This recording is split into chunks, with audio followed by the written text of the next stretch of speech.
দান করলাম। তো এত বিজয় তো হয়নি। তোমার ফারুক রাদিয়াল্লাহু তাআলা আনহু বলতেছে হুজুর এটা বিজয়। আল্লাহ বলতেছে আমি স্পষ্ট বিজয় দিয়ে দিয়েছি। এটা বলার পর রাসূল সাল্লাল্লাহু আলাইহি সাল্লাম চলে গেলেন সবাইকে নিয়ে। এই হুদাইবিয়ার সন্ধি মেনে নেওয়ার পর বিজয়টা কিভাবে শুরু হয় দেখেন।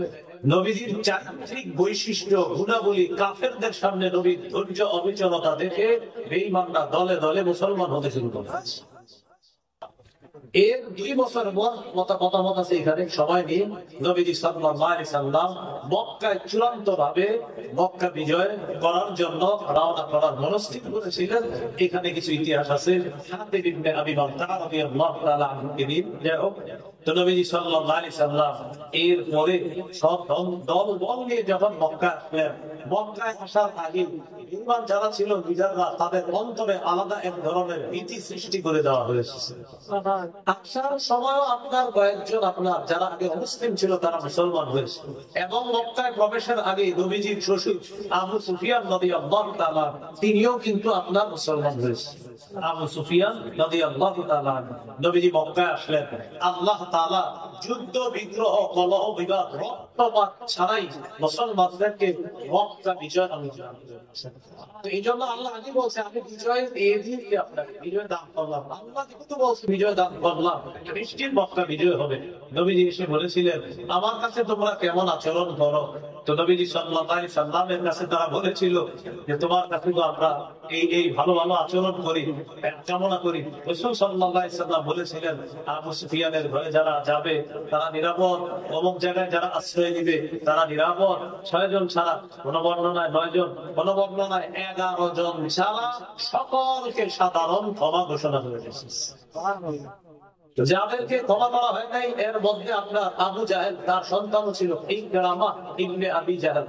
এই ইকরিমা রাদিয়াল্লাহু তাআলা আনহুকে যদিও ক্ষমা করে নাই প্রথমে, পরবর্তীতে সুপারিশের মাধ্যমে তার কাছে দাওয়াত পৌঁছে এবং আল্লাহ রাসূল তাকেও ক্ষমা করে দেন, তিনিও মুসলমান হয়ে গেছেন। এর মধ্যে হিন্দা রাদিয়াল্লাহু তাআলা আনহা গোলাম ওয়াহশী যিনি হযরত হামজা রাদিয়াল্লাহু তাআলা আনহুকে শহীদ করেছিল উহুদের যুদ্ধে, এই ওয়াহশী রাদিয়াল্লাহু তাআলা আনহুকেও ক্ষমা করা হয় নাই। নবীজির কাছে দেখা করতে নিয়ে গেছে দাওয়াত দিয়ে নিয়ে যাওয়ার পর নবীজি তার চাচা শহীদের ঘটনাটা ওয়াহশীর কাছে শুনেছিলেন। নবীজি খুব কান্না করেছিলেন শুনে। ওয়াহশীকেও আল্লাহ রাসূল ক্ষমা করে দিয়েছেন এবং তিনিও মুসলমান হয়ে গেছেন। এই হলো রাসূল সাল্লাল্লাহু আলাইহি সাল্লামের মক্কা জীবনে দাওয়াতি কার্যক্রম শুরু করার পর 13 বছর নির্যাতন অত্যাচার সহ্য করার পর তাদের অত্যাচারে প্রতিষ্ঠিত হয়ে আল্লাহ রাসূল সাল্লাল্লাহু আলাইহি সাল্লাম হিজরত করে আবু বকর সিদ্দিক রাদিয়াল্লাহু তাআলা আনহুকে নিয়ে মক্কা থেকে মদিনায় চলে গেলেন। সেখান থেকে আবার আল্লাহ তাআলা বিভিন্ন কৌশলের মাধ্যমে মক্কা পুনরায় রাসূল সাল্লাল্লাহু আলাইহি সাল্লাম তথা মুসলমানদের অধীনে আল্লাহ নিয়ে এসেছেন।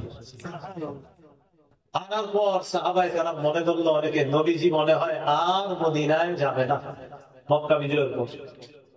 কান্না করা শুরু করে দিয়েছে অনেক আনসারী সাহাবী যারা মদিনাতে।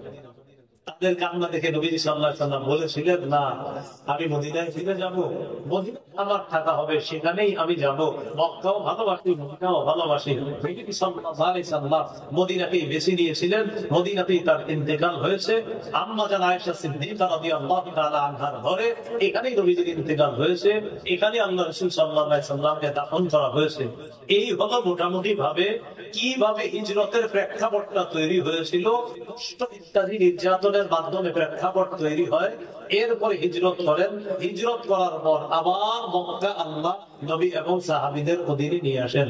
এখান থেকে কয়েকটা বিষয় শিক্ষণীয়। সেটা হলো দাওয়াতি কাজ করতে গেলে কথা কর্ম ইত্যাদির কষ্ট সহ্য করা, পাশাপাশি নির্যাতনের মাত্রা প্রতিষ্ঠ ইত্যাদি যদি মাত্রা খুব বেড়ে যায়, এরপর যদি আমাদের কোথাও যাওয়ার প্রয়োজন হয় সেখানে যাওয়াটা এটাও অন্যায় না, এটাও দোষণীয় না। মুসলমানদের কোন দেশ শুধু বাংলাদেশ আমরা এমন না, মুসলমানদের দেশ হলো সারা পৃথিবী। সারা পৃথিবী হলো মুসলমানদের জন্য। এই কথাগুলা মাথায় রাখা। মক্কি জীবনের যে 13 বছরটা এটা আমরা বেশি বেশি পড়বো। এরপরে হিজরতের প্রেক্ষাপটটা এটাও আমরা পড়বো। হুদাইবিয়ার যে ঘটনাগুলা বিস্তারিত ভাবে আমরা তারিখের কিতাবে পড়ার চেষ্টা করব। আল্লাহ তাআলা আমাদের সকলকে আজকে আমরা যে কথাগুলা শুনলাম, ধৈর্য, অবিচলতা, হিজরত এবং বিজয় ইত্যাদি এই বিষয়গুলো মাথায় রেখে আমরা সবাই যেন রাসূলুল্লাহর আদর্শ আমাদের জীবনে বাস্তবায়ন করতে পারি। আল্লাহ তৌফিক দান করেন। আজকের আলোচনাটা আমার সংকলন মিম্বরের আমানতের একদম প্রথম আলোচনা। আজকের আলোচনাটা মিম্বরের আমানত প্রথম খণ্ডের প্রথম আলোচনাটাই আজকে যে আলোচনাটা করলাম। আরো বিস্তারিত সেখানে পাবেন। যাদের প্রয়োজন হয় 6 খণ্ড আছে গাড়িতে, যদি গাড়ি আশেপাশে থাকে গাড়ি থেকে সংগ্রহ করে নিতে পারেন। 6 খণ্ডেই সংগ্রহ করেন, এক এক খণ্ডের আলাদা বিষয়বস্তু ওদের কাছ থেকে জেনে নিয়ে সংগ্রহ করে নিতে পারেন। আল্লাহ তাআলা আমাদের সকলকে যে কথাগুলো শুনলাম বললাম আমরা সবাই যেন আমল করতে পারি। এশার নামাজের পর আমরা সবাই চলে আসবো ধারাবাহিক আলোচনা হবে। আসসালামু আলাইকুম।